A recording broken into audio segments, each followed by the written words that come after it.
Premanand মহাৰাজক kidney দান কৰিব আৰিফ খানে। কিডনী বিকল হৈ পৰিছে প্ৰেমানন্দ মহাৰাজৰ। হয়, ভাৰতৰ হিন্দু ধৰ্মগুৰু এইগৰাকী প্ৰেমানন্দ মহাৰাজ। প্ৰেমানন্দ মহাৰাজৰ এটা কিডনী বিকল হৈ পৰাত ইতিমধ্যে এই খবৰ ভাইৰেল হৈ পৰিছে। এই খবৰ শুনাৰ লগে লগে প্ৰেমানন্দ মহাৰাজক কিডনী দান কৰিবলৈ সাজু হৈ পৰিছে আৰিফ খান।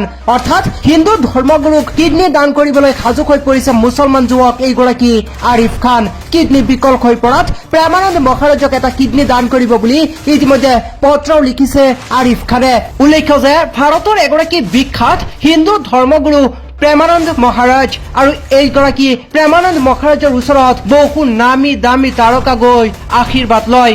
আৰু সেইগৰাকী প্ৰেমানন্দ মহাৰাজৰ কিডনী বিকল হৈ পৰাত এইবাৰ মুছলমান যুৱক আগবাঢ়ি আহিছে।